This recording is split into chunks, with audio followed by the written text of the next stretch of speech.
अगर एक survival game में आपको अपनी खुद की एक एबिलिटी बनाने को कहा जाए तो आप क्या बनाएंगे? मैं एक अजीब से सर्वाइवल गेम में पहुंच गया था जहां सेलेक्ट किए गए 100 लकी प्लेयर्स को अपनी खुद की एक एबिलिटी बनानी थी। कोई लिमिट नहीं थी, बस शर्त ये थी कि हम पर पूरी दुनिया की नजर रहेगी, सब हमें ऑब्जर्व करेंगे। अगर किसी ने भी हमारी एबिलिटी को गेस कर लिया तो हम मारे जाएंगे। लेकिन मुझे लगता है मैंने एक बग ढूंढ लिया है। रूल्स में वर्ड लिमिट के बारे में कुछ नहीं लिखा था। एक सेकंड पहले मैं घर पे बैठकर वन पीस मारिनफोर्ड वॉर देख रहा था और डिस्कस कर रहा था कि अकाइनू और व्हाइट बियर्ड में से कौन ज्यादा स्ट्रांग है, और अगले ही सेकंड में इस अजीब से सर्वाइवल गेम में आ गया। मेरे दिमाग में अचानक से कुछ रूल्स आने लगे। रूल 1, तुम्हें अपने लिए एक ऐसी एबिलिटी बनानी है जो सिर्फ तुम्हें पता हो। रूल 2, 100 लकी प्लेयर्स को सब लोग ऑब्जर्व करेंगे। जो भी ऑब्जर्वर किसी प्लेयर की एबिलिटी गेस कर लेगा उसे वो एबिलिटी बिना किसी कीमत के मिल जाएगी और असली प्लेयर मारा जाएगा। रूल 3, आखिर तक जिंदा रहने वाला आखिरी प्लेयर इस दुनिया से कमाया हुआ पैसा रियल वर्ल्ड में ले जा सकता है। रूल 4, ऑब्जर्वर्स किसी भी तरह से प्लेयर्स को अफेक्ट नहीं कर सकते, जैसे उन्हें रोकना या डराना अलाउड नहीं है। वो सिर्फ उन्हें देखकर उनकी एबिलिटी का अंदाज लगा सकते हैं। एबिलिटी गेस करने के लिए उन्हें सिर्फ एबिलिटी का कोड, उसकी कंडीशंस, इफेक्ट या फॉर्म बताना होगा, एग्जैक्ट वर्ड जरूरी नहीं है। रूल 6, अगर दिए गए टाइम के अंदर किसी प्लेयर की एबिलिटी कोई गेस नहीं कर पाता तो गेस किए गए परसेंटेज के हिसाब से रिजल्ट डिसाइड होगा। रूल 7, प्लेयर्स अपनी एबिलिटी का फ्रीली यूज कर सकते हैं पर उन्हें लोकल लॉज फॉलो करने होंगे। रूल ब्रेक करने पर डायरेक्ट एलिमिनेट हो जाओगे।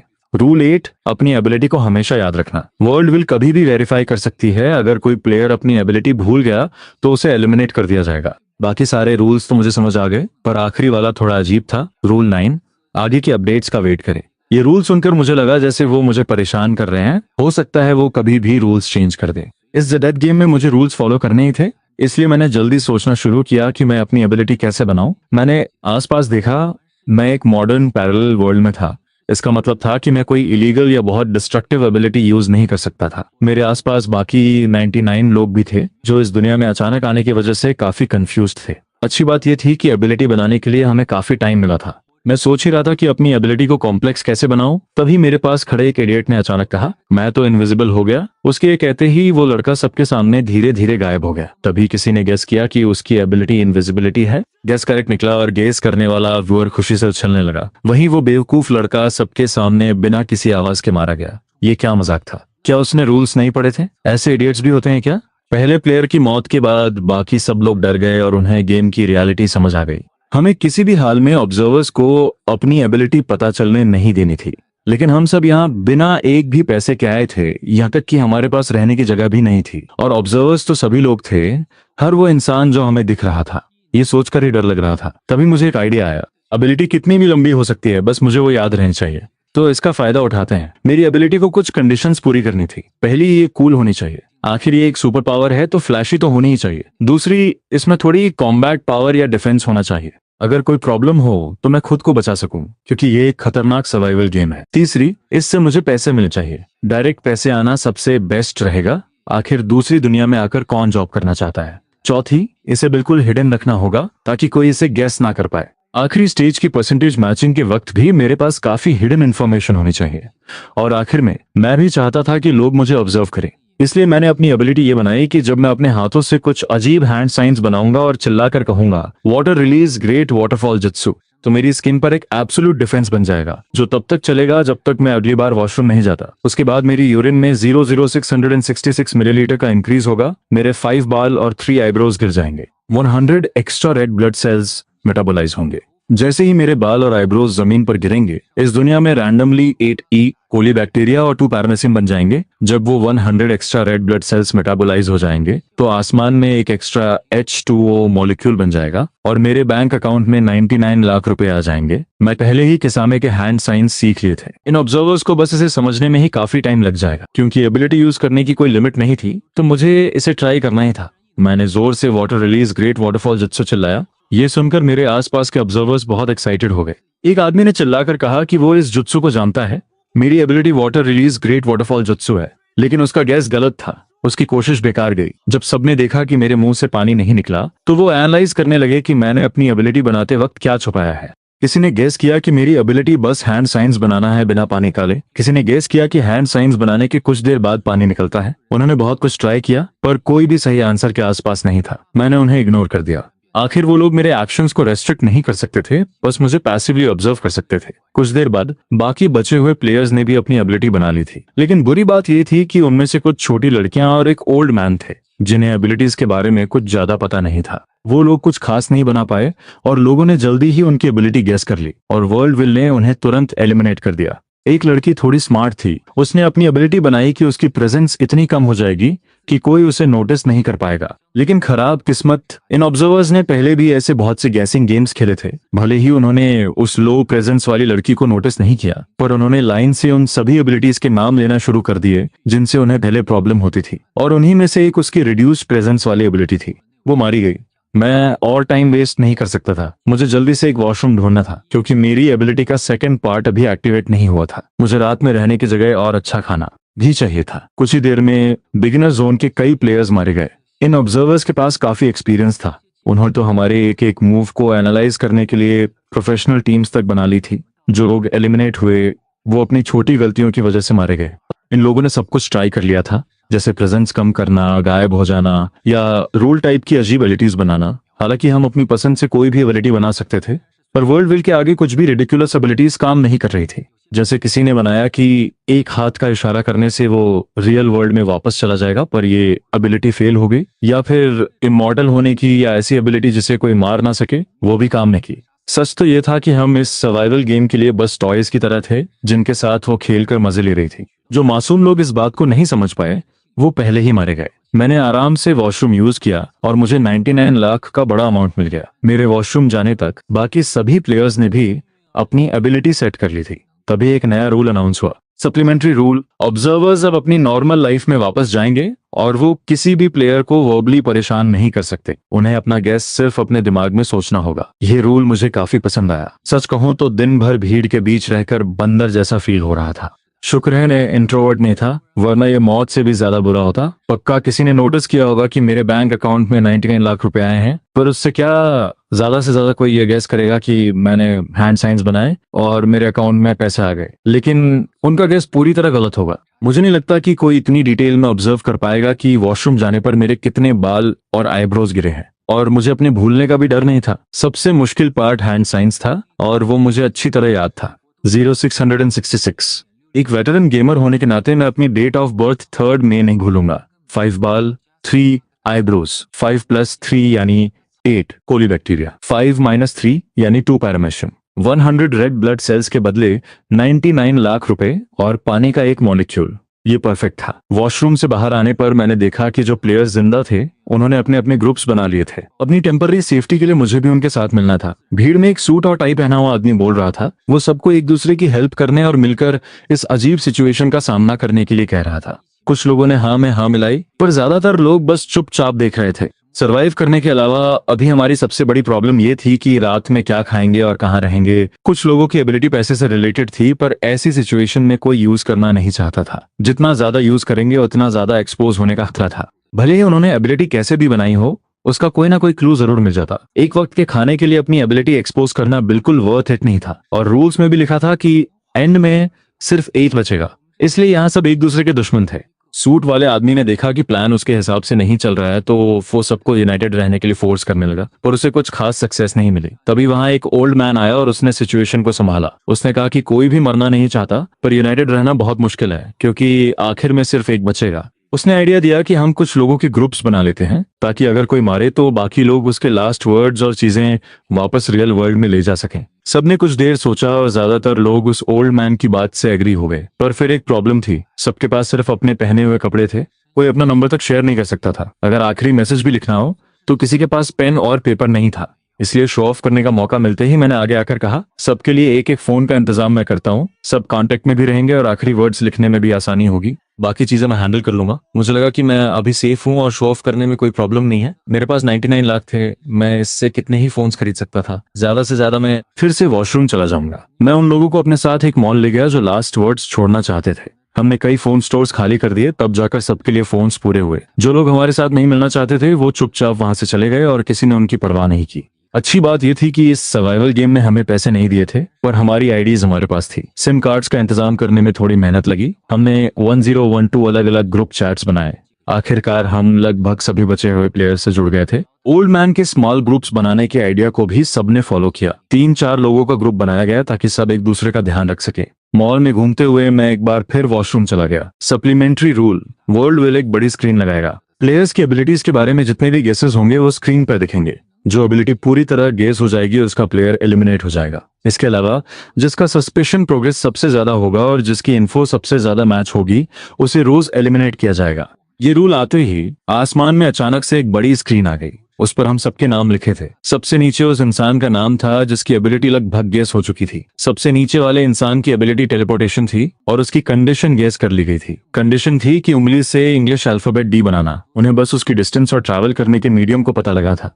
ये ऑब्जर्वर्स बिल्कुल हर जगह मौजूद हाई स्पीड कैमरास की तरह थे। उन्होंने सारा डेटा कलेक्ट कर लिया था। इस लड़के की एबिलिटी पूरी तरह से एक्सपोज होना बस कुछ ही टाइम की बात थी, जब तक कि वो अपनी एबिलिटी दोबारा यूज न करे। वो हमारे ही ग्रुप में था और उसका चेहरा डर से सफेद पड़ गया था। वो पूरी तरह पैनिक कर रहा था। स्क्रीन पर पीछे के नंबर्स वाले लोगों के चेहरे भी कुछ खास अच्छे नहीं थे। स्मॉल ग्रुप्स का प्लान इस बड़ी स्क्रीन के आने से पूरी तरह बिगड़ गया। कोई भी उस टेलीपोर्टेशन वाले लड़के लियू यांग के साथ ग्रुप नहीं बनाना चाहता था। ज्यादातर लोगों ने मेरे साथ ग्रुप बनाने की रिक्वेस्ट की और मेरी एबिलिटी को छुपाने में हेल्प करने का प्रॉमिस किया, क्योंकि मैं ही अकेला था जो फ्रीली पैसे खर्च कर रहा था। खाना पीना और जीना सबके लिए पैसे चाहिए थे। एबिलिटीज को पैसे में कन्वर्ट करने में वक्त लगता था, इसलिए रेडीमेड पैसे वालों को चुनना सबसे बेस्ट था। मैंने थोड़ा सोचा और आखिर में एक कूल लड़की, एक एनीमे फैन लड़के और एक हाई स्कूल के स्टूडेंट को अपने ग्रुप में लिया। मैंने उस ओल्ड मैन को भी इन्वाइट किया, पर उन्होंने पोलाइटली मना कर दिया। उन्हें लगा कि हम यंग लोगों के साथ उनकी एज गैप है, इसलिए उन्होंने अपने जैसे ओल्डर लोगों का ग्रुप बनाया।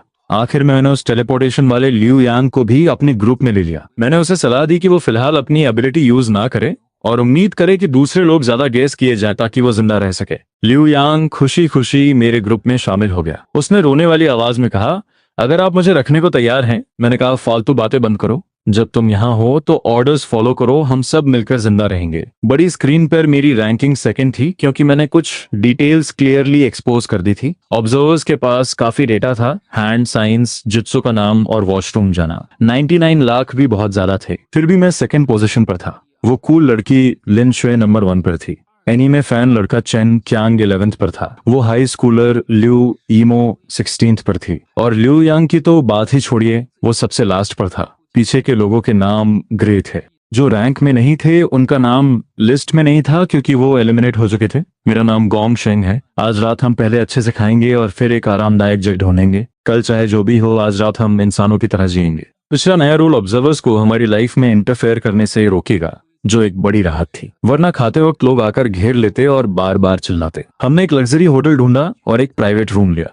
पैसे खर्च करने पर कोई कमी नहीं थी। ऑर्डर करते वक्त मैंने किसी अमीर इंसान का रोल बखूबी निभाया। मैंने सबसे एक्सपेंसिव डिश और सबसे अनोखी चीजें ऑर्डर की। मेरे लिए पैसे की कोई प्रॉब्लम नहीं थी। लगता था लिन शुए पिछली दुनिया में किसी अच्छे खासे घर से थी, क्योंकि उसके चेहरे पर कोई परेशानी नहीं दिख रही थी। चेन क्यांग और लियू यीमो नॉर्मल फैमिली से थे, इसलिए इस लग्जरी मील से वो काफी सरप्राइज्ड और खुश थे। लियू यांग ये बोर्ड पर आखिरी नंबर पे होने की वजह से डर के मारे खा भी नहीं खा पा रहा था। मैंने उसे एक पेन और नोटबुक दी और कहा, अगर कुछ पीछे छोड़ना चाहते हो या कोई मैसेज देना चाहते हो तो अभी लिख लो। हम में से कोई फरिश्ता नहीं है। हमारे साथ आने का पूरा मकसद यही था कि अगर कोई मरे तो उसके आखिरी अल्फाज रियल वर्ल्ड में वापस जाएं। लियू यांग अभी भी हेजिटेट कर रहा था। हमने उसे मनाया नहीं, क्योंकि हम एक दूसरे को अच्छे से नहीं जानते थे। बस कुछ दूर का ही सफर था, इसलिए अपने बारे में सोचना बेटर था। लियू यांग ने चुपचाप नोटबुक रख ली और बिना कुछ कहे खाना खाने लगा। उसके कंपैरिजन में हम सब बहुत एंजॉय कर रहे थे।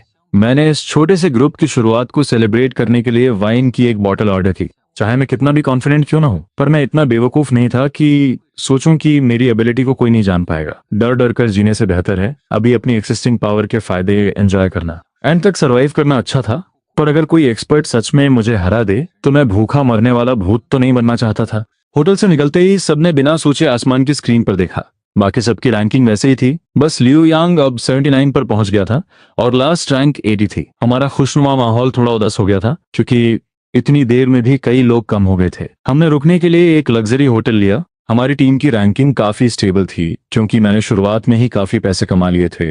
इसकी वजह से हमें अपनी एबिलिटी बार बार यूज करने की जरूरत नहीं थी। खासतौर पर मेरे अकाउंट बैलेंस और लीडर बोर्ड से लोगों के गायब होने के डर के कारण सभी ने मिलकर तय किया था कि वो अपनी एबिलिटी यूज न करेंगे। लेकिन बुरी बात यह थी कि ये सर्वाइवल गेम हमें आराम नहीं करने देगा। अगले दिन सुबह 8 बजे 79th प्लेयर को एलिमिनेट कर दिया गया। लिू यांग अब 73rd पोजीशन पर था। एक नया रूल आया, प्लेयर्स को हर दिन कम से कम 3 बार अपनी एबिलिटी यूज करनी होगी, वरना उन्हें एलिमिनेट कर दिया जाएगा। दोपहर के खाने के वक्त लिू यांग ने मुझे अपना नोटबुक दिया और बोला, बोंगशेन भाई, मुझे लगता है कि मैं आज का दिन पार नहीं कर पाऊंगा। इस नोटबुक में मेरे पापा का नंबर लिखा है। भाई, अगर आप बाहर निकल जाओ तो प्लीज उन्हें कॉल करना और ये नोटबुक उन्हें दे देना और उनसे कहना कि उनका बेटा यूजलेस निकला और उनके बुढ़ापे का सहारा नहीं बन पाया। उसकी आंखों में आंसू थे। एक पल के लिए मुझे अचानक से दुख हुआ और मैं अपने छोटे से स्मार्ट प्लान पर शर्मिंदा महसूस कर रहा था।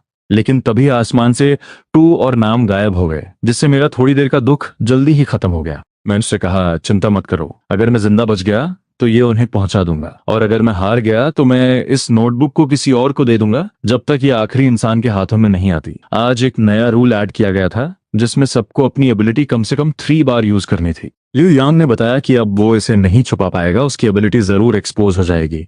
खाना खाने के बाद वो मेरे साथ वॉशरूम गया। वो एक स्टॉल से दूसरे स्टॉल में टेलीपोर्ट हुआ, लेकिन अचानक वो चुपचाप टॉयलेट सीट पर गिर गया। इन जानवरों ने वॉशरूम में भी कैमरास लगा रखे थे। मैं चुप था और जब अकेला टेबल पे वापस आया तो सब समझ गए कि लिू यांग अब इस दुनिया में नहीं रहा। हमने इस शॉर्ट टर्म टीममेट की याद में एक और वाइन की बोतल ऑर्डर की।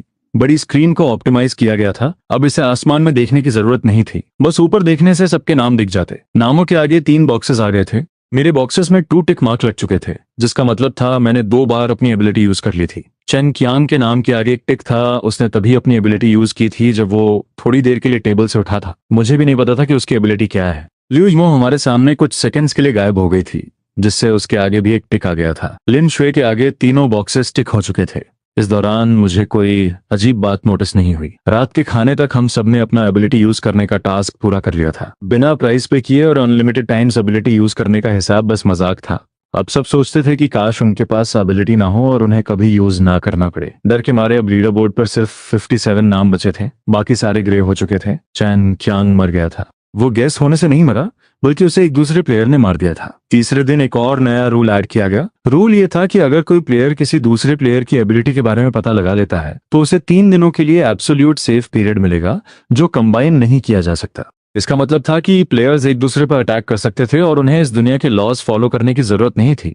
इंसान रूल्स का फायदा उठाने में सबसे आगे होते हैं। दूसरे प्लेयर्स को पकड़कर उन्हें टॉर्चर करने में टाइम लगता। 3 दिन का सेफ पीरियड मिलना अच्छा था, लेकिन अगर तुम दूसरे प्लेयर्स को मार दोगे और तुम अकेले बच जाओगे तो तुम्हें बार बार गैस गेम नहीं खेलना पड़ेगा, है ना? जैसे ही रूल सेट हुए, हम पर हमला हो गया। चेन कियान सबसे बाहर चल रहा था, इसलिए वो मारा गया। आखिर तक मुझे उसकी एबिलिटी का पता नहीं चला। अच्छी बात यह थी कि उसने एक दिन पहले ही अपना आखिरी लेटर लिख दिया था, जो चुपचाप मेरी पॉकेट में पड़ा था। लिू यिमो की अचानक गायब होने की एबिलिटी ने उसकी जान बचा ली। मैंने तुरंत जोर से वाटर रिलीज ग्रेट वाटरफॉल जत्सु चिल्लाकर अपनी एब्सोल्यूट डिफेंस को एक्टिवेट कर लिया। फिर मैं लिन शुए को लेकर पास के एक पुलिस स्टेशन में भाग गया। प्लेयर्स एक दूसरे को अटैक कर सकते थे, पर वो इस दुनिया के दूसरे लोगों को अटैक नहीं कर सकते थे। खेल सच में डेंजर होता जा रहा था। अगर एबिलिटी हिडन है और ऑफेंसिव नहीं है तो दूसरे प्लेयर्स तुम पर हमला करेंगे, और अगर पावर स्ट्रांग है तो लोग उसे जल्दी से गेस कर लेंगे। हर तरह से मौत ही सामने थी। शुक्र है मेरी एबिलिटी में कोई अटैक पावर नहीं थी, पर इसमें डैमेज को ब्लॉक करने की अच्छी कैपेसिटी थी। वैसे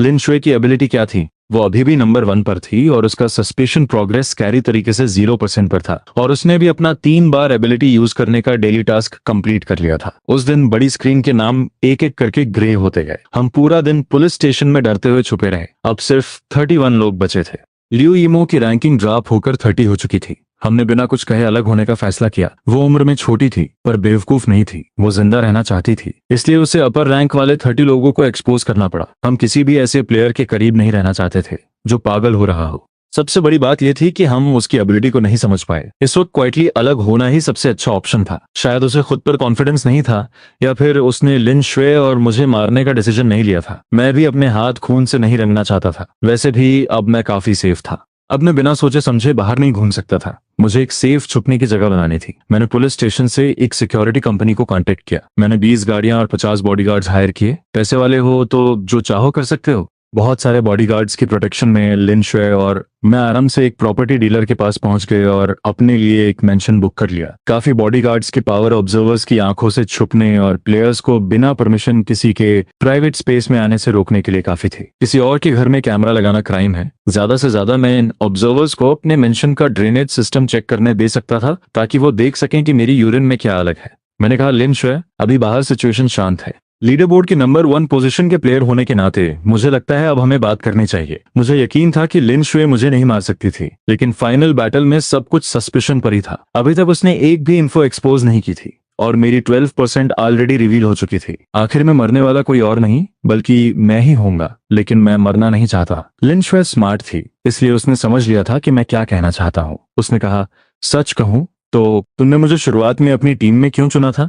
क्या इसलिए क्योंकि मैं अमीर हूँ? मैंने कहा, इनिशियल फेज में मैंने हर प्लेयर के बिहेवियर को इवैल्यूएट किया। डेटा दिखाता था कि तुम्हारा जीतने का चांस सबसे ज्यादा था और मैं वही डिसीजंस लेता हूँ जो 100% श्योर हूँ। लिन शुए बोली, मजाक कर रहे हो? तुक्का मारने को इतना फैंसी बना दिया? तुम्हारा माइंड गेम काफी अच्छा है। मैंने कहा, तुम मानो या ना मानो, मैंने क्लिनिकल साइकोलॉजी पढ़ी है और मेरी जजमेंट कभी गलत नहीं हुई। उसने कहा, मेरी तरफ ऐसे क्यों देख रहे हो? अगर मेरी बनाई हुई एबिलिटी बेकार होती तो तुम्हारी साइकोलॉजी भी तुम्हें बचा नहीं पाती। हाँ, ये हो सकता था, मैंने कहा, और मेरे पिछले एक्सपीरियंसेस के बेसिस पर हम एक साथ आए हैं। मैं अचानक खामोश हो गया। ये सर्वाइवल गेम का कैसा रूल था? और ये लड़की तो ब्लैक मैजिक की बातें कर रही थी। क्यों? मैंने उससे पूछा था कि क्योंकि उसे लगता था कि मैं जीतूंगा तो वो मेरे पास क्यों आई। उसने जवाब दिया, क्योंकि मेरी एबिलिटी वाकई में बहुत बेसिक है और मैं खुद को नहीं बचा सकती। इस खतरनाक गेम में मुझे एक ऐसे इंसान की जरूरत थी जो एंड तक जिंदा रह सके और मुझे प्रोटेक्ट कर सके। लेकिन मेरा वापस जाना बहुत जरूरी था क्योंकि मुझे कुछ जरूरी इन्फो वापस ले जानी थी। ये सिर्फ मेरे खुद के जीने की बात नहीं थी, या तुम कह सकते हो कि कुछ जरूरी इन्फो को वापस भेज देना भी ठीक था, चाहे वो मैं खुद हूं या कोई जिसे मैं ट्रस्ट कर सकूं। इसलिए तुमने मुझे चुना था। लिन शुए ने मुझे बताया कि ऐसे रूल गेम्स सिर्फ एक बार नहीं आए थे। सरकार इन पर बहुत लंबे समय से छुपकर रिसर्च कर रही थी। लिन शुए इस रिसर्च टीम का हिस्सा थी। वो quantum mechanics, space time, neutrinos और पता नहीं किन किन चीजों की बातें करती रहती थी जो मेरी समझ के पूरी तरह बाहर थी। लेकिन एक बात तो साफ थी कि उनकी टीम सर्वाइवल गेम के रूल से रियल वर्ल्ड में कुछ नहीं सीख सकी। अब तक का सारा डेटा बस सर्वाइवर से मिला था और आज उसके पास यहाँ आने की और बहुत सारा डेटा कलेक्ट करने की अच्छी अपॉर्चुनिटी थी। उसे किसी की जरूरत थी जो ये डेटा वापस रियल वर्ल्ड तक पहुंचा सके। अचानक बड़ी स्क्रीन पर लिन शुए का सस्पिशन प्रोग्रेस पूरे 50% बढ़ गया। उसने जो यूएसबी ड्राइव मुझे दिया था, ऑब्जर्वर्स ने उसके दौरान उसकी एबिलिटी का एक हिस्सा डिस्कवर कर लिया था। सिर्फ ऑब्जर्वर्स ही नहीं, मैं भी गेस कर सकता था कि वो डेटा सिर्फ आंखों से देखकर कलेक्ट नहीं कर रही थी। साइंटिस्ट डेटा ऑब्जर्व करने के लिए जरूर अपना अलग तरीका यूज करते होंगे और लिन शुए की एबिलिटी उसे ये पावर दे रही थी। मैंने प्रॉमिस किया और लिन शुए मुस्कुराई। हम उस मेंशन में ठहर गए थे। भले ही बॉडीगार्ड्स हमारी निगरानी कर रहे थे, लेकिन उन्होंने उन पागल प्लेयर्स को तो ब्लॉक कर दिया था। अब ये नहीं पता था कि ये बॉडीगार्ड्स रखना एक अच्छा फैसला था या बुरा। लिन शुए का सस्पिशन प्रोग्रेस लगातार बढ़ रहा था। मुझे डर था कि वो कल तक जिंदा नहीं रहेगी। मुझे लगा कि अब लिन शुए की मदद करने का टाइम आ गया है इस दिमाग को घुमा देने वाली दुनिया में। वो दोनों कपल लगते थे। इन गैसेस को चेक करके देखो, मुझे लगता है कि हम गैस कर सकते हैं। मैंने लिन शुए को एक पेपर दिया। इस पर मैंने एबिलिटीज के बारे में गैसेस लिखे थे। मैं उसके लिए 3 दिन का सेफ टाइम विन करना चाहता था। लिन शुए ने मजाक में कहा, हम मजाक कर रहे हो? ये सब क्या लिखा है? ऐसे मौत और जिंदगी के खेलों में कोई इतनी बेवकूफी भरी एबिलिटी क्यों बनाएगा? मैंने कहा, तुम स्मार्ट और कनिंग प्लेयर्स की दुनिया नहीं समझती हो। अगर तुम गैस करती रहोगी तो पक्का एक को तो सही से गैस कर ही लोगी। लिन शुए हिचकिचा रही थी, लेकिन मेरे दबाव डालने पर उसने आखिरकार गैस किया। क्या तुम अब आम सिचुएशंस के कंपैरिजन में 10% ज्यादा हवा अंदर ले सकते हो? गैस फेल हो गया। मैंने कहा, मुझे गैस मत करो, मैं वाटर रिलीज निंजा हूँ। मैंने तुम्हें लाइन से गैस करने को कहा था, मुझे स्किप कर दो। लिन शुए ने माफी मांगी।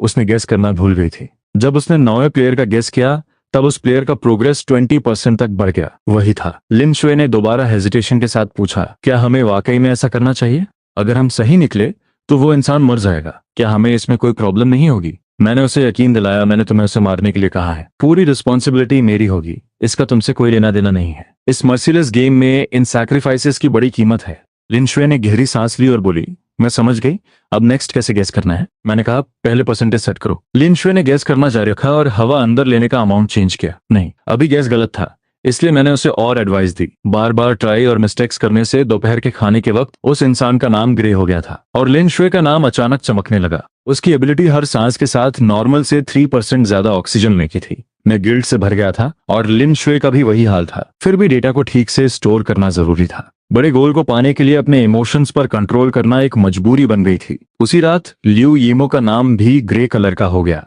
और हमें नहीं पता था कि वो मारी गई है या किसी ने उसका अंदाजा लगा लिया था। मुझे अपने दरवाजे पर 30 से ज्यादा लास्ट लेटर्स और काफी चीजें मिली। इन लोगों ने आखिरी इच्छा का सारा बोझ मुझ पर डाल दिया था। इंसान कितने अजीब होते हैं ना। वो मुझ पर ट्रस्ट करते थे, लेकिन मुझे मारने का एक भी चांस नहीं छोड़ना चाहते थे। जब उन्हें ये रियलाइज होता कि वो मुझे मार नहीं सकते तो वो ओपनली मुझ पर रिक्वेस्ट डाल देते। कुछ लोगों ने लास्ट मोमेंट पर किसी का मारा गया लास्ट लेटर मुझे ला कर दिया। लिन शुए अब एक एक्सटर्नल हार्ड ड्राइव यूज कर रही थी। उसकी प्रोग्रेस 3 दिन के सेफ टाइम की वजह से अभी भी 50% पर रुकी हुई थी। बाहर के प्लेयर्स सब पहले से भी ज्यादा कंफ्यूज हो गए थे, जिसे देखकर मैं हैरान हो गया था कि वो ओल्ड मैन जिसने शुरुआत में हम सभी को एक साथ रहने के लिए कहा था, वो अभी भी जिंदा था। तुम पूछोगे कि मुझे कैसे पता चला? बस इन्फो खरीदने के लिए पैसे देकर। जब दरवाजे पर बॉडीगार्ड्स मुझे देख रहे थे तो वो भी मुझसे एक्स्ट्रा पैसे कमा रहे थे, क्योंकि उन्हें भी अपनी दुनिया में जीना था ना। ब्लड प्रोटेक्शन पीरियड के लास्ट फेज पर बड़ी स्क्रीन काफी खतरनाक तरीके से शेक कर रही थी। कुछ अनलकी लोगों ने अपनी एबिलिटी को इतना कॉम्प्लेक्स कर दिया था कि वो उसे भूलने के कारण एलिमिनेट हो गए। सबसे इंपॉर्टेंट चीज एक मास्टर मैनिपुलेटर का निकल आना था। बॉडीगार्ड्स ने ये इन्फो दी कि उसकी एबिलिटी सेंसिंग पावर थी। वो किसी दूसरी एबिलिटी को काम करते हुए फील करके उसके असर, ताकत और प्रोसेस को समझ सकता था। ये लड़का शांत होकर डिटेल्स जमा कर रहा था, फाइनल स्टेज का वेट कर रहा था और एक बड़ा धमाका करने वाला था। क्योंकि सेफ्टी पीरियड कंबाइन नहीं हो सकते थे, इसलिए उसने लोकल लोगों को बता दिया। एक ही वक्त पर आधी लीडर बोर्ड गायब हो गई, लेकिन वो खुद ज्यादा सेफ नहीं था। उसका धमाका उसकी खुद की ताकत का दिखावा था। 3 दिनों का सेफ पीरियड उसकी मौत के दिन के पास होने जैसा था। उस सुबह जब लिन शुए का सेफ पीरियड खत्म हुआ, मेरे मेंशन पर 2 लोग आ गए। उनमें से एक वो ओल्ड मैन था और दूसरा सेंसिंग पावर वाला मास्टर मैनिपुलेटर था। अब लीडर बोर्ड में हम सिर्फ 4 ही थे। मास्टर मैनिपुलेटर का सेफ पीरियड 2 दिन का ही बचा था और वो सबसे सेफ था। ओल्ड मैन का सस्पेशन प्रोग्रेस भी 50% का था। लिन शुए ने मुझे हार्ड ड्राइव दे दी। हार्ड ड्राइव के साथ मुझे एक छोटा पीस ऑफ पेपर मिला जिसमें यह लिखा था कि मेरी शक की ताकत ज्यादा तेज होती जा रही थी। उसकी एबिलिटी अब सीक्रेट नहीं रही। कुछ समय बाद बड़ी स्क्रीन मेरी तमाम इन्फो को डिस्क्लोज कर देगी, चाहे वो राइट नहीं थी। कल के बाद इसे डिलीट कर दिया जाएगा। मैंने उसे कहा कि मेरी मौत को सेफ दिन बनाए काफी थी और हर एक दिन की कीमत थी। मैंने एक बहुत महंगा डिनर ऑर्डर किया था और डिसीजन लिया, पहले हम खाना खाएंगे फिर देखते हैं। ओल्ड मैन ने स्माइल किया और एग्री किया। हाँ, इतना बड़ा काम भी खाने से जरूरी नहीं। क्या मैं नौजवान लड़के के साथ ज्वाइन कर सकता हूँ? मैंने ओल्ड मैन और उस मैनिपुलेटर को, जिसे जियांग फेंग कहा जाता था, उसे भी कॉल किया। ओल्ड मैन का नाम लिू जांगवो था। हम लोगों ने ठीक से खाना खाया और मैंने बॉडीगार्ड्स को ऑर्डर किया एक महजोंग टेबल बनाने के लिए। Water release great waterfall jutsu. हाँ, मैंने अपनी एबिलिटी का यूज डेली टारगेट को पूरा करने के लिए किया। इन द एंड इस कमरे में रहने वाले सिर्फ एक दुनिया ही थे। लिन शुए साइलेंटली वहां से जा चुकी थी। बिना ग्रेटिंग्स के मुझे उसके लिए अब भी सैड फील हुआ। ये साइंस की लेडी बदलकर एक ग्रे हेयर्ड मेसी बेदर जैसा ओल्ड मैन बन सकती थी। अगर आइंस्टीन भी यहाँ पर आता मुझे कोई परवाह भी नहीं थी। जियांग फेंग का अभी सेफ पीरियड कंप्लीटली पास नहीं हुआ था, पर उसने अपनी जान खतरे में डाल दी थी। वो मुझ पर सेंसिंग एबिलिटीज को यूज नहीं कर पाता था, इसीलिए उसने अटैक किया।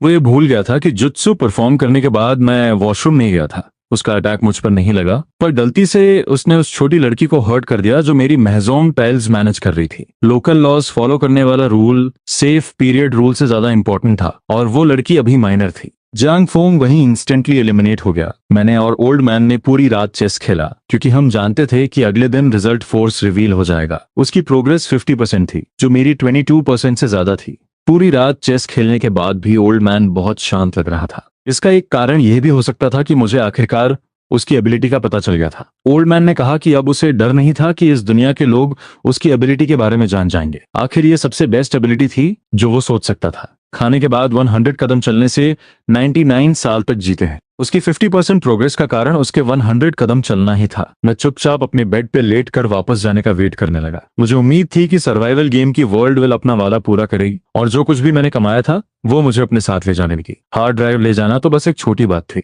मेरा बड़ा मेंशन और बैंक में रखे वो 2 बिलियन रुपए ज्यादा इंपॉर्टेंट थे, है ना?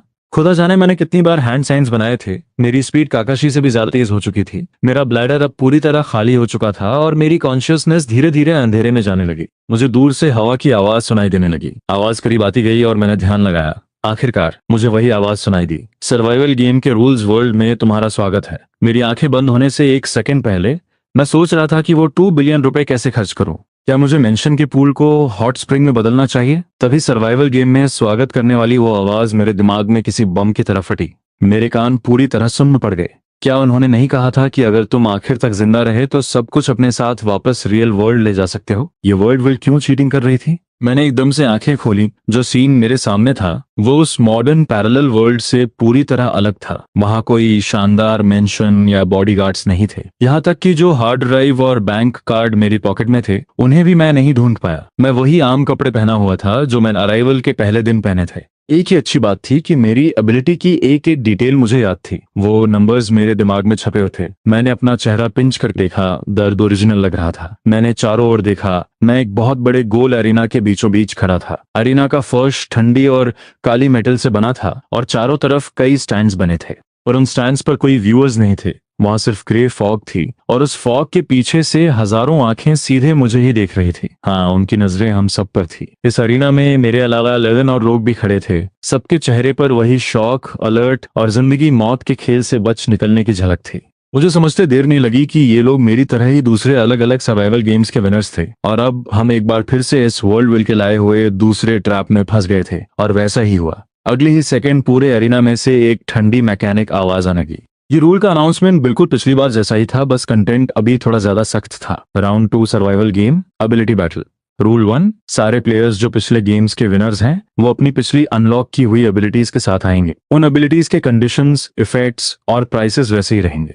वर्ल्ड विल फिर से एक वेरिफिकेशन करेगी। जो अपनी एबिलिटी भूल गया उसे डायरेक्ट एलिमिनेट कर दिया जाएगा। रूल 2, इस राउंड में कोई व्यू और गेस नहीं करेगा। प्लेयर्स को अपने सामने वाले एनिमीज को एबिलिटी बैटल्स के जरिए हराना होगा। रूल 3, बैटल में गेम वर्ल्ड के रिसोर्सेज का यूज करना होगा। रियल वर्ल्ड की कोई भी चीज यूज करना अलाउड नहीं है। रूल्स तोड़ने वालों को डायरेक्ट एलिमिनेट किया जाएगा। अरीना में रैंडमली रोल कार्ड्स रिफ्रेश होते रहेंगे। जो इन कार्ड्स को उठाएगा वो टेम्पररी तौर पर एक स्पेसिफिक एबिलिटी चेंज कर सकता है। कार्ड्स के इफेक्ट्स को स्टैक नहीं किया जा सकता। रूल 5, इस राउंड में टीम्स बनाने पर कोई बैन नहीं है। तुम अलायंस बना सकते हो या धोखा दे सकते हो। अलायंसेस दोनों लोगों के ओरल एग्रीमेंट पर बनेंगे। अगर तुम बिट्रे किए गए तो तुम्हें बिट्रे करने वाले इंसान की एबिलिटी का 50% स्ट्रेंथ मिल जाएगा। रूल 6, जो कोई भी विनर होगा वो इस सर्वाइवल गेम के हर एक डिटेल को चेंज कर पाएगा। वो विनर इन गिफ्ट्स के साथ अपने रियल वर्ल्ड में वापस चला जाएगा और फ्यूचर में किसी भी रूल गेम में सम्मन नहीं होगा। रूल 7, यहाँ लोकल लॉज लागू नहीं होंगे। सर्वाइव करना ही पहला रूल है। रूल 8, बैटल फाइनली स्टार्ट हो चुकी है। काउंटडाउन 72 आवर्स का होगा। आवर्स के खत्म होते ही अरीना की फर्श से कच-कच की आवाजें आने लगी। जमीन के ऐप से अचानक 10-15 नीली रोशनी चमकते हुए कार्ड्स बाहर आए और इधर उधर पूरे अरीना में फैल गए। मेरा दिमाग अचानक इंफॉर्मेशन से भर गया। जो चीजें मैंने पिछले रूल गेम से हासिल की थी वो पूरी तरह गायब नहीं हुई थी। वर्ल्ड विल ने उन्हें कुछ वक्त के लिए लॉक कर दिया था। अगर मैं इस बैटल में एंड तक जिंदा बचा रहा तो मैं उन पैसों और हार्ड ड्राइव को दोबारा पालूंगा, बल्कि इस सर्वाइवल गेम पर भी काबू कर पाऊंगा। जहां तक लिंचवे की हार्ड ड्राइव का सवाल था, मैं अब समझ चुका था। उसने मुझे सिर्फ उस रूल गेम का रिसर्च डेटा नहीं, शायद वर्ल्ड विल की मिस्ट्री भी दी थी, लेकिन मैंने उसे देखा ही नहीं था। तभी एक ठंडी आवाज आई। ये वर्ल्ड विल हमें मोहरों की तरह इस्तेमाल करके खेल रहा है। ये बोलने वाला आदमी एक काला ट्रेंच कोट पहने था। वो अरीना के एक मेटल पिलर से टिका था। उसकी उंगलियों में एक तेज धार वाला चाकू था। उसने पूरे अरीना में सबको शक की नजरों से देखा। उसके शरीर से खून की महक आ रही थी। साफ था कि वो पिछले गेम में सिर्फ लोगों को मारकर ही जिंदा बचा था। एक 12-13 साल के बच्चे ने अपने होंठ चाटे और उन रूल कार्ड्स को घूरने लगा। उसकी आवाज तो मासूम थी, लेकिन उसमें एक क्रूरता थी। गेम कोई भी हो, जो आखिर तक जिंदा रहेगा वही बॉस होगा। ये सारे कार्ड्स मेरे हैं। इतना कहकर वो बच्चा बिजली तेजी से सबसे पास वाले कार्ड की तरफ भागा। उसके हिलते ही पास में खड़े एक भारी भरकम आदमी के हाथ अचानक बहुत बड़े हो गए। उसने बच्चे की पीठ पर जोरदार मुक्का मारा और चिल्लाया, अबे वो छोटे, मुझसे टकराएगा। लेकिन बच्चे को शायद इसका अंदाजा था। वो तुरंत मुड़ा और मुक्के से बच गया। उसने अपना हाथ घुमाया और उसकी उंगलियों से एक चांदी का धागा निकलकर उस बड़े आदमी की कलाई पर लिपट गया। वो आदमी दर्द से चिल्लाया और धागे को तोड़ने की कोशिश करने लगा, लेकिन धागा बहुत मजबूत था और वो और कसता जा रहा था। पलक झपकते ही दोनों में जबरदस्त लड़ाई शुरू हो गई। बाकी लोग भी एक्शन में गए। कुछ कार्ड्स की तरफ भागे, कुछ दूसरों को ऑब्जर्व करने लगे और कुछ ने तो सीधे अपने बगल वालों पर हमला कर दिया। पूरा एरिना पावर्स की रोशनी, चीख पुकार और लड़ाई की आवाजों से भर गया। मैं अपनी जगह पर ही खड़ा रहा, डर से नहीं बल्कि सिचुएशन को एनालाइज करने के लिए। यहाँ मौजूद 11 ओपोनेंट्स सबके सब मौत के खेल से बचकर आए थे। उनकी पावर्स पक्का बहुत खतरनाक होंगी और आखिर तक जिंदा रहने का मतलब है कि या तो उनकी पावर बहुत अजीब और स्ट्रांग है या फिर उनका दिमाग बहुत तेज है, या दोनों। मेरा एडवांटेज मेरा एब्सोल्यूट डिफेंस था। जब तक मैं हैंड साइंस बनाकर वो लाइन चिल्लाता, मेरा डिफेंस तब तक रहता जब तक मैं अगली बार वॉशरूम ना जाऊं। और मेरी पावर की बाकी डिटेल्स जैसे ई कोली या पैरामिशन बनाना, ये कोई सोच भी नहीं सकता था और ना ही सेंस कर सकता था। ये मेरा ट्रम्प कार्ड था। लेकिन मेरा डिसएडवांटेज भी बहुत साफ था। मेरी पावर में कोई अटैक नहीं था, सिर्फ डिफेंस था। दूसरों को हराने के लिए मुझे अपने दिमाग का इस्तेमाल करना होगा, रूल कार्ड्स का इस्तेमाल करना होगा या अलायंसेस बनाकर पीठ में छुरा घोंपना होगा। और सबसे बड़ी बात, मेरा डिफेंस सिर्फ इस बात पर टिका था कि मैं वॉशरूम कब जाता हूँ। अगर दुश्मनों को ये पता चल गया तो ये मेरी सबसे बड़ी कमजोरी बन जाएगी। इसलिए अभी सबसे अक्लमंदी का काम यह था कि बिना सोचे समझे कार्ड्स के पीछे ना भागूं और ना ही किसी से लड़ूं। मुझे एक छिपने की जगह ढूंढकर सबको ऑब्जर्व करना था और उनकी कमजोरियां पता लगानी थी, और सही वक्त आने पर एक रूल कार्ड उठाकर अपने लिए एडवांटेज बना था। अरीना के चारों तरफ कई मेटल के कवर्स थे। लड़ाई की अफरा तफरी का फायदा उठाकर मैं चुपके से एक बड़े से मेटल की शील्ड के पीछे छिप गया। ये शील्ड शायद पिछली किसी लड़ाई की बची हुई चीज थी। ये ज्यादातर अटैक्स को रोकने के लिए काफी थी। छिपने के बाद मैंने मैदान की सिचुएशन को ध्यान से देखना शुरू किया और हर दुश्मन की पावर और खूबियों को याद करने लगा। काले ट्रेंच कोट वाले आदमी की पावर पक्का स्पीड से जुड़ी थी। वो बहुत तेज था और उसका चाकू उस बड़े आदमी की मोटी स्किन को आसानी से काट रहा था। साफ था कि उसके चाकू पर भी पावर का असर था। मैंने उसे नाम दिया स्पीडस्टर। वो 12-13 साल का चांदी के धागों को कंट्रोल कर रहा था। धागे बहुत मजबूत थे और उनमें एसिड जैसा असर था। बड़े आदमी के हाथों पर घाव बन चुके थे। मैंने उसे नाम दिया थ्रेड बॉय। उस भारी आदमी की पावर थी अपने शरीर को बड़ा करना और बेहिसाब ताकत। उसकी स्किन बहुत मोटी थी। धागों का एसिड भी उसे ज्यादा नुकसान नहीं पहुंचा पाया। मैंने उसे नाम दिया जायंट। एक सफेद ड्रेस पहने औरत थी जिसकी पावर हीलिंग थी। वो पल भर में अपने और दूसरों के घाव भर सकती थी। 2 लोग उसे घेरे हुए थे ताकि उसकी हीलिंग से वो लंबी लड़ाई लड़ सके। मैंने उसे नाम दिया हीलर। एक चश्मे वाला सभ्य सा आदमी था जिसके हाथ में एक नोटबुक थी। वो नोटबुक में जो भी लिखता उस इंसान को वैसी ही सजा मिलती। जैसे उसने लिखा किसी के पैर में दर्द, तो कार्ड की तरफ भागता हुआ एक आदमी अचानक गिर गया और उसका बायां पैर बुरी तरह कांपने लगा। ये पावर बहुत ही खतरनाक थी। मैंने उसे नाम दिया नोटबुक गाय। एक गंजा आदमी था जो हवा से कोई भी बंदूक निकाल सकता था। पिस्टल, राइफल, स्नाइपर, सब कुछ। गोलियां मेटल के जमीन पर लगकर चिंगारियां छोड़ रही थी। मैंने उसे नाम दिया गन हेड। बचे हुए लोगों की भी अपनी अपनी पावर्स थी। आग कंट्रोल करने वाली फायर वुमन, पानी कंट्रोल करने वाला वाटर गाय, गायब होने वाला इनविजिबल मैन और थोड़ी देर का फ्यूचर देखने वाला सीयर। एक बहुत ही ऑर्डिनरी सी दिखने वाली मिडिल एज्ड औरत भी थी। वो एक ही जगह खड़ी थी, ना कार्ड्स लूट रही थी ना किसी पर हमला कर रही थी। वो बस शांति से सबको देख रही थी। उसकी प्रेजेंस इतनी कम थी कि उसे इग्नोर किया जा सकता था। मैंने उसे नाम दिया ट्रांसपेरेंट वुमन। इन सब की पावर्स या तो बहुत खतरनाक अटैक वाली थी या फिर बहुत अजीब सपोर्ट वाली। उनके सामने मेरा एब्सोल्यूट डिफेंस मजबूत तो था, लेकिन इससे लड़ना बहुत मुश्किल होने वाला था। जब मैं ऑब्जर्व कर रहा था तभी नोटबुक गाय की नजर मुझ पर पड़ गई जो कवर के पीछे छिपा था। उसने मेरी तरफ देखा और एक खौफनाक मुस्कान के साथ अपने पेन से नोटबुक में कुछ लिखने लगा। मेरा दिल जोर से धड़का। मैंने तुरंत रिएक्ट किया और चिल्लाया दाबा श्री शु। आवाज खत्म होते ही एक अदृश्य शील्ड ने मुझे घेर लिया और उसी पल मुझे लगा जैसे किसी अनदेखे हाथ ने मेरा गला पकड़ लिया हो। मुझे सांस लेने में तकलीफ होने लगी और मेरे दिमाग में भयानक दर्द उठा। पक्का नोटबुक गाय ने मेरे बारे में कुछ लिखा था, लेकिन क्योंकि मेरा एब्सोल्यूट डिफेंस एक्टिव था, उसकी पावर का असर लगभग खत्म हो गया था। सिर्फ थोड़ा सा दर्द महसूस हो रहा था। मुझे सही सलामत देखकर नोटबुक गाय की आंखों में हैरानी थी। उसने सोचा भी नहीं था कि मेरा डिफेंस इतना मजबूत होगा। उसने मुंह बनाया और कुछ और लिखने ही वाला था कि फायर वुमन की नजर उस पर पड़ गई। फायर वुमन ने अपना हाथ घुमाया और एक बहुत बड़ा आग का गोला नोटबुक गाय की तरफ फेंक दिया। वो चिल्लाई पीछे से वार करना बंद कर, पहले मैं तेरा ही हिसाब करती हूँ। नोटबुक गाय को मुझे छोड़कर खुद को बचाना पड़ा। उसने जल्दी से अपनी नोटबुक पर कुछ लिखा। उसकी तरफ आता हुआ आग का गोला तुरंत धुएं में बदलकर गायब हो गया। ये देखकर फायर वुमन गुस्से से पागल हो गई और उसने नोटबुक गाय पर कई और के गोले फेंके। दोनों में भयंकर लड़ाई शुरू हो गई। मैंने राहत की सांस ली, लेकिन अंदर ही अंदर मैं बहुत डर गया था। ये नोटबुक गाय की पावर बहुत खतरनाक थी। इसे जल्दी खत्म करना होगा, वरना ये हम सबके लिए खतरा बन जाएगा। तभी मेरी नजर कुछ ही दूरी पर हवा में तैरते एक रूल कार्ड पर पड़ी। उसकी नीली चमक बहुत तेज थी। मेरे दिमाग में तुरंत उस कार्ड का इफेक्ट आ गया। टेम्पररी रूल चेंज, पावर्स की ट्रिगर कंडीशंस 5 मिनट के लिए काम करना बंद कर देंगी।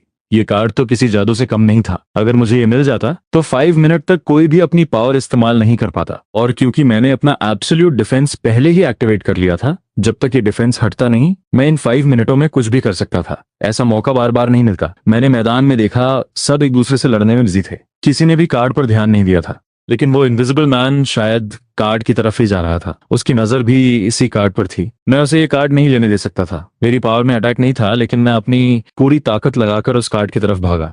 इनविजिबल मैन की स्पीड बहुत तेज थी, लेकिन मैं कार्ड के ज्यादा करीब था। जैसे ही उसका हाथ कार्ड को छूने वाला था, मैंने छलांग लगाई और कार्ड को कसकर पकड़ लिया। कार्ड बहुत ठंडा था। इसे छूते ही मेरे दिमाग में एक इन्फॉर्मेशन आई, जिससे कार्ड का इफेक्ट कंफर्म हो गया और ये भी पता चल गया कि इसे यूज कैसे करना है। बस कार्ड को तोड़ना था और इफेक्ट तुरंत शुरू हो जाएगा। इनविजिबल मैन को उम्मीद नहीं थी कि मैं बीच में आ जाऊंगा। उसने गुस्से में मुझ पर एक इनविजिबल अटैक किया, जो मेरे एब्सोल्यूट डिफेंस से टकराकर जोर की आवाज के साथ खत्म हो गया। मेरी शील्ड जरा भी नहीं हिली। मैंने कार्ड को हाथ में पकड़े हुए इनविजिबल मैन की तरफ देखकर एक बड़ी सी मुस्कान दी। धन्यवाद मेरे भाई, ये कार्ड मैं ले रहा हूँ। ये कहते हुए मैंने बिना कुछ सोचे कार्ड को तोड़ दिया। Rule card activated. सभी प्लेयर्स की पावर ट्रिगर कंडीशंस 5 मिनट के लिए डिसेबल कर दी गई हैं। Countdown start. मैकेनिकल आवाज गूंजते ही अरीना में पावर्स की सारी रोशनी एक झटके में गायब हो गई।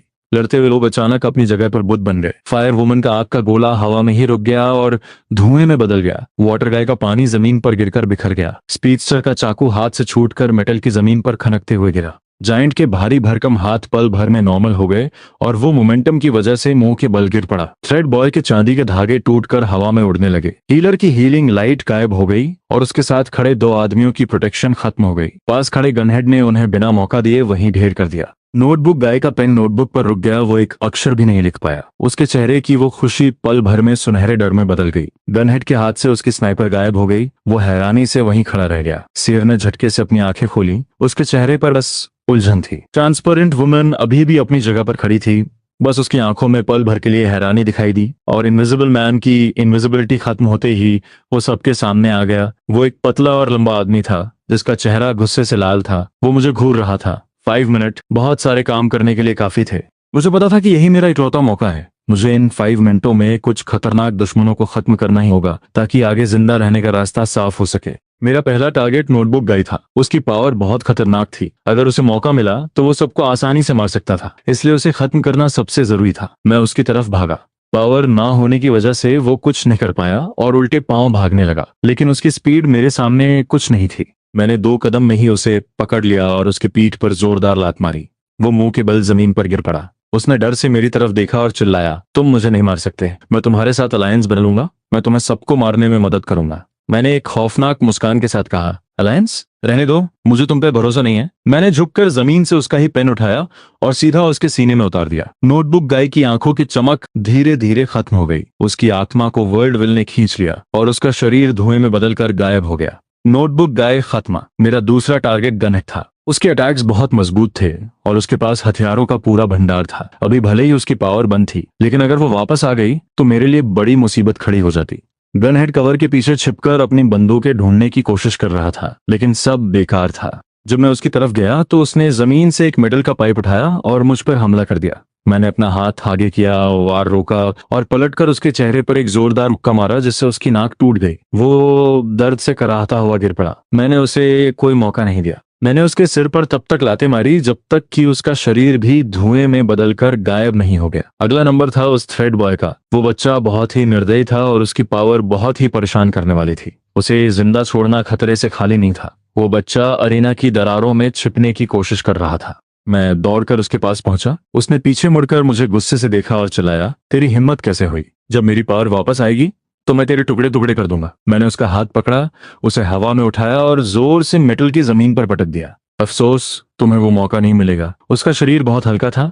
इस एक पटखनी से ही उसकी गर्दन की हड्डी टूट गई और वो भी धुएं में बदल गया। सिर्फ 2 मिनट में मैंने सबसे खतरनाक 3 दुश्मनों को खत्म कर दिया था। अरीना के बाकी लोग मेरी इस बेरहमी को देखकर डर गए थे और उनसे दूर छिपने लगे थे। और वो इनविजिबल मैन जब मैं दूसरों को मार रहा था तो चुपके से खिसक कर अरीना के दूसरे कोने में जा छुपा था। साफ था कि वो मुझसे डर गया था। मैंने काउंटडाउन देखा। 2 मिनट 30 सेकंड्स बचे थे। बाकी बचे हुए टाइम में मैंने किसी और को नहीं मारा, बल्कि चारों तरफ बिखरे हुए रूल कार्ड्स को इकट्ठा करने लगा। एक कार्ड तो मैंने पहले ही तोड़ दिया था, लेकिन अभी भी अरीना में कई कार्ड्स बचे थे। मैंने जल्दी से 4 कार्ड्स उठाए। पहला, टेम्पररी रूल चेंज, अपनी पावर की स्ट्रेंथ 100% बढ़ाएं 3 मिनट के लिए। दूसरा, टेम्पररी रूल चेंज, किसी एक ओपोनेंट की पावर सेंसिंग को 10 मिनट के लिए ब्लॉक करें। तीसरा, टेम्पररी रूल चेंज, अपनी पावर के साइड इफेक्ट्स किसी एक ओपोनेंट पर ट्रांसफर करें, सिंगल यूज।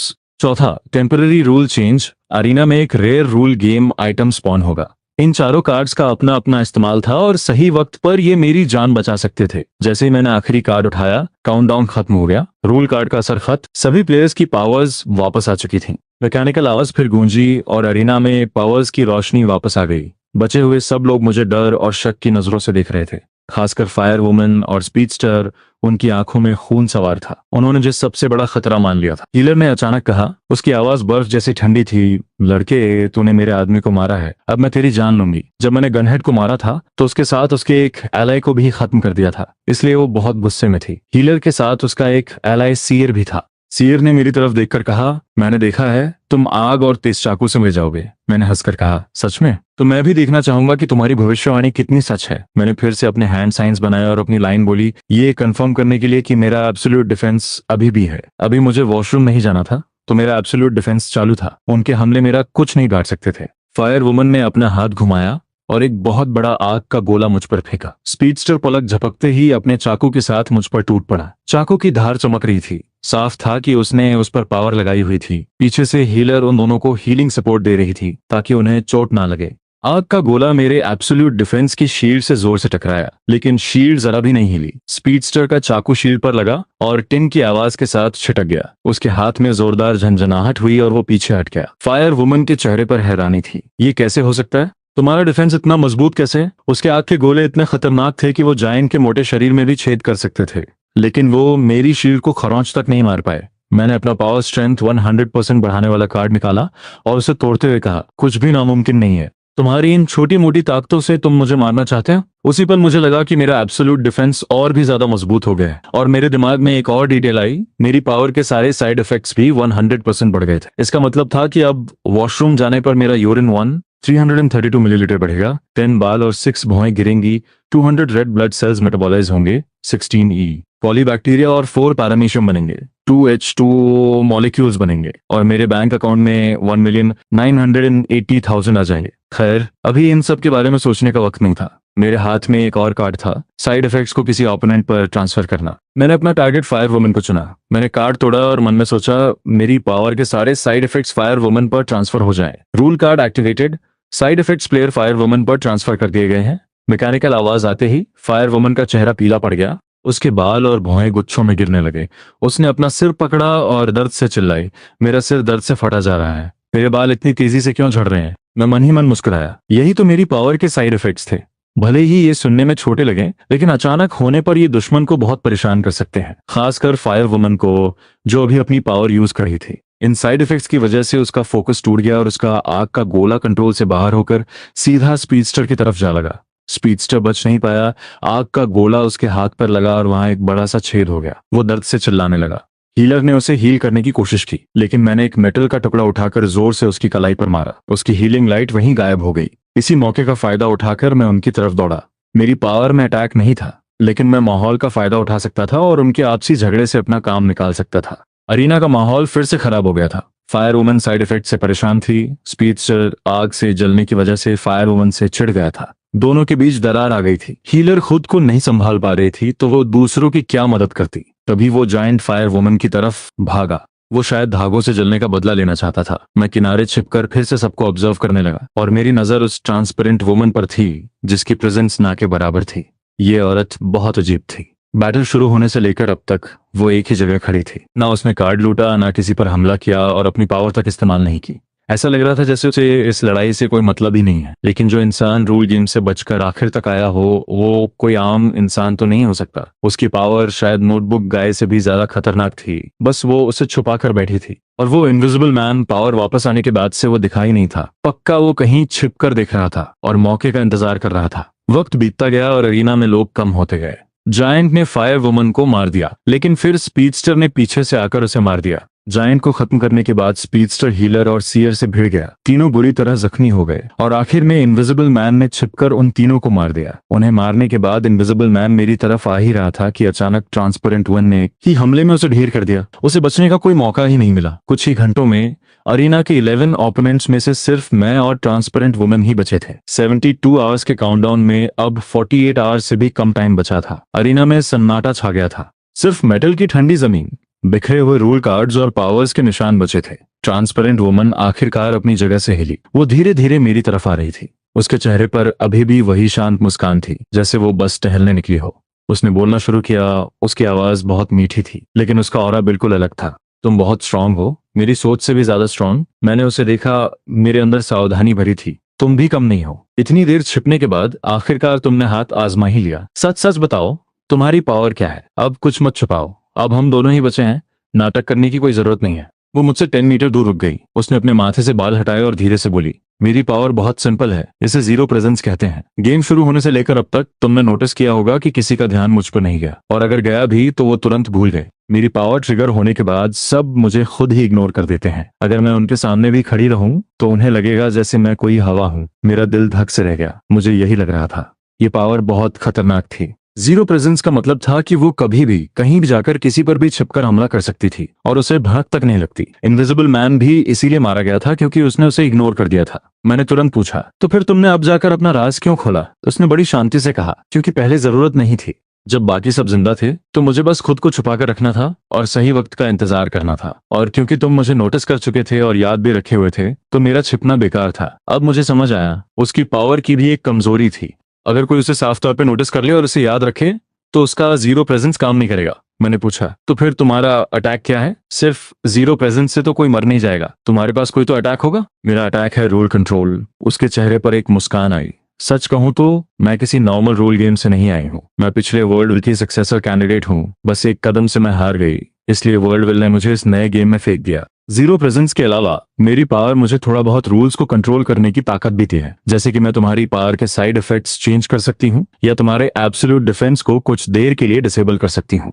इतना कहते ही मुझे महसूस हुआ कि मेरे एब्सोल्यूट डिफेंस की शील्ड हिलने लगी है। एक अनदेखी ताकत उसे फाड़ने की कोशिश कर रही थी और मेरे बाल और भौहें गुच्छों में गिरने लगे। ये साइड इफेक्ट्स फायर वुमन को दिए गए साइड इफेक्ट से भी कई गुना ज्यादा खराब थे। मैं समझ गया कि वो सच में रूल्स कंट्रोल कर सकती है। मैंने तुरंत वो ओपोनेंट की पावर सेंसिंग ब्लॉक करने वाला कार्ड निकाला और तोड़ दिया। मेरा टारगेट ट्रांसपेरेंट वुमन थी। Rule card activated, player transparent woman की पावर सेंसिंग 10 मिनट के लिए ब्लॉक की जा रही है। मैकेनिकल आवाज आते ही ट्रांसपेरेंट वुमन के चेहरे की मुस्कान गायब हो गई। उसने माथा से कुड़ा। साफ था कि वो महसूस कर सकती थी कि उसकी पावर सेंसिंग ब्लॉक हो चुकी है। अब वो रूल्स को कंट्रोल नहीं कर सकती थी और ना ही मेरे एब्सोल्यूट डिफेंस को तोड़ सकती थी। मेरे शरीर की तकलीफ भी तुरंत खत्म हो गई।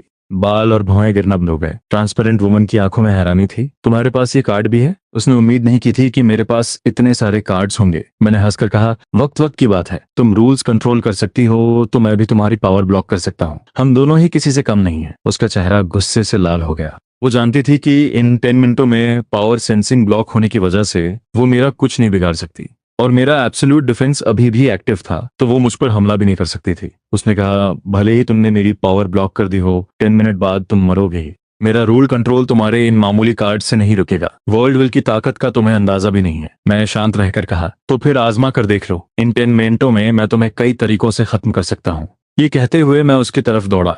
मेरी पावर में अटैक नहीं था, लेकिन मेरे पास अभी भी rare rule game item spawn करने वाला कार्ड था। मैं इस कार्ड से कोई अटैक वाला वेपन निकालकर इसे खत्म कर सकता था। मुझे अपनी तरफ आते देख वो उल्टे पांव भागी। उसकी स्पीड बहुत तेज थी। शायद उसे भी स्पीड की कोई पावर मिली हुई थी। मैं उसके पीछे भागा और साथ ही मैंने वो रेयर आइटम वाला कार्ड भी तोड़ दिया। Rule card activated. अरीना में रूल गेम का rare item power boost sword spawn किया जा रहा है। पावर बूस्ट सॉर्ड इस्तेमाल करने वाले को कुछ टाइम के लिए अटैकिंग पावर देगी। ये तलवार किसी भी पावर शील्ड को काट सकती है। Duration 10 minutes. आसमान से सुनहरी रोशनी वाली एक लंबी तलवार अरीना में गिरी, बिल्कुल मेरे सामने। मैंने झपट कर तलवार पकड़ ली। तुरंत मुझे महसूस हुआ जैसे एक बहुत बड़ी ताकत मेरे शरीर में भर गई हो। मेरे हाथ से एक सुनहरी तलवार की रोशनी निकली। ये रोशनी किसी भी पावर शील्ड को काटने के लिए काफी थी। मेरे हाथ में पावर बूस्ट सॉर्ड देखकर ट्रांसपेरेंट वुमन का चेहरा डर से सफेद पड़ गया। उसे समझ आ गया था कि इस बार उसे टक्कर का इंसान मिला है। उसने भागना छोड़ दिया और मेरी तरफ मुड़ी। वो इन 10 मिनटों में मेरे कार्ड के ब्लॉक को तोड़ने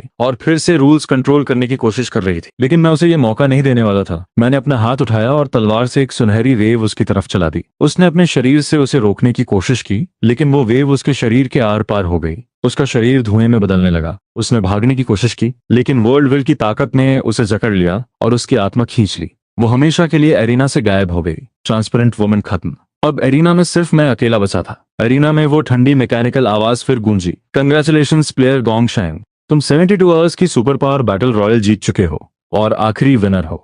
वर्ल्ड विल सक्सेसर के राइट्स अनलॉक कर दिए गए हैं। ऑप्शन 1, वर्ल्ड विल के सक्सेसर बनो, सारे रूल गेम्स को कंट्रोल करो और सब रूल्स बदल दो। ऑप्शन 2, अपनी सारी दौलत के साथ रियल वर्ल्ड में वापस जाओ और तुम्हें कभी दोबारा रूल गेम में नहीं बुलाया जाएगा। मेरे दिमाग में भी ये दोनों ऑप्शंस आ रहे थे। वर्ल्ड विल का सक्सेसर बनना और सारे रूल गेम्स कंट्रोल करना, ये बहुत ही टेम्पटिंग लग रहा था। सबसे बड़ी ताकत हासिल करना, हर रूल को बदलने की ताकत, दोबारा कभी रूल गेम में बुलाए जाने का डर ना होना और दूसरों की जिंदगी और मौत पर कंट्रोल होना।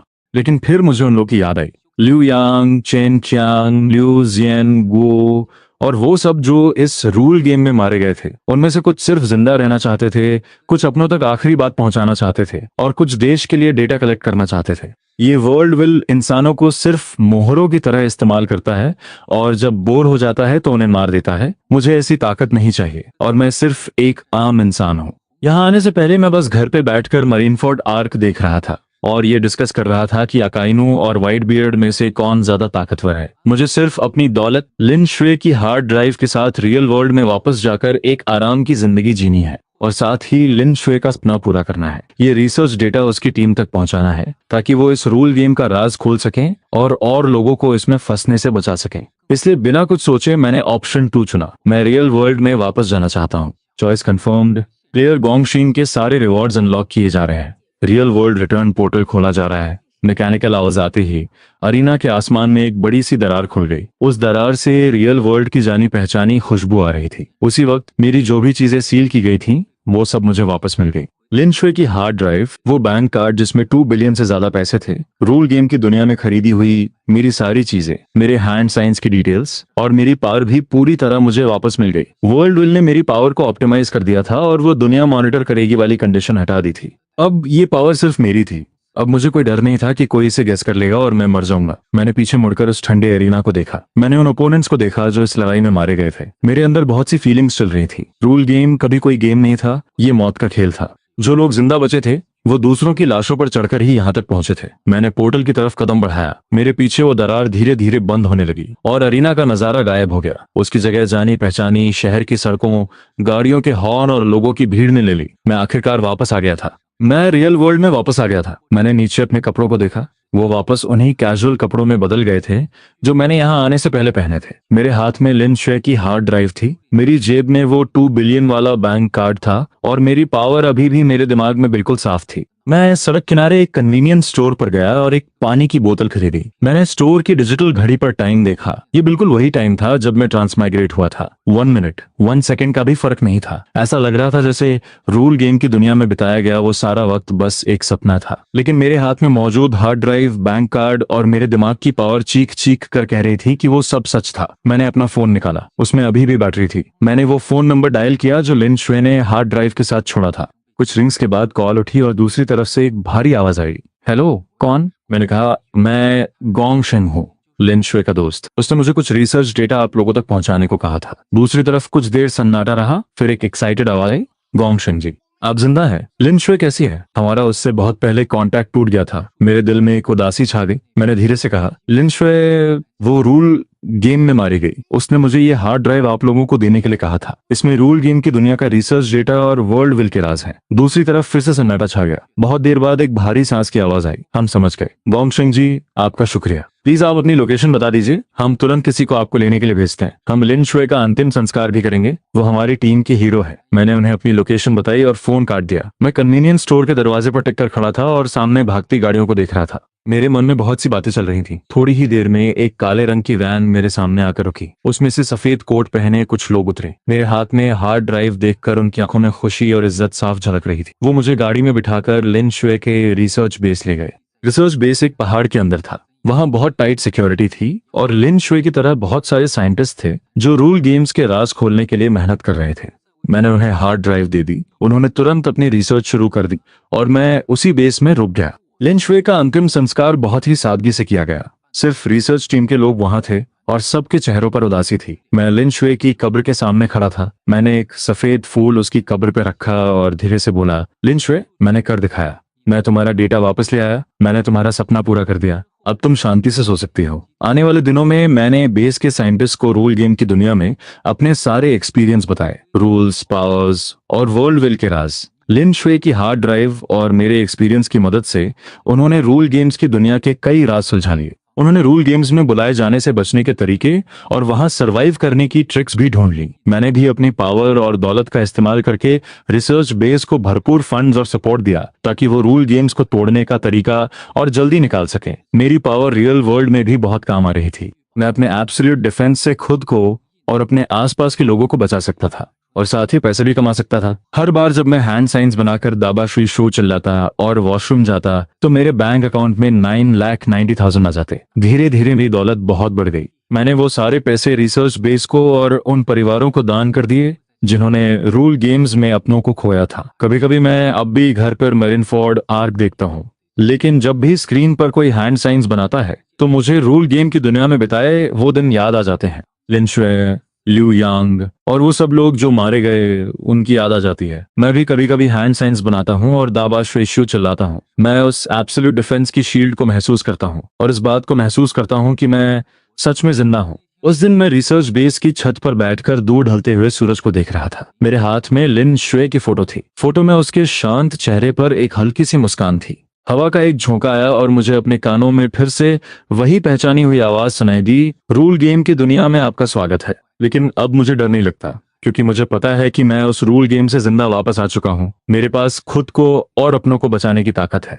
और मैं हमेशा कोशिश करूंगा कि और लोग कभी भी इन रूल गेम्स का शिकार ना हो और उन्हें मौत का वो डर ना देखना पड़े। और दाबा शुए शियू अब मेरे लिए सिर्फ जान बचाने का कोड नहीं था, ये मेरे जिंदा होने का सबूत था और उन लोगों की याद थी जो रूल गेम में मारे गए। जिंदगी आगे बढ़ रही है। रूल गेम्स का खतरा शायद अभी भी है, लेकिन मैं लिन शुए का सपना और उन मरने वालों की उम्मीदें लेकर अपनी जिंदगी अच्छे से जीऊंगा। मैं इस असली और जिंदगी से भरी रियल वर्ल्ड की हिफाजत करूंगा। आखिरकार जिंदा रहना कितना अच्छा है ना।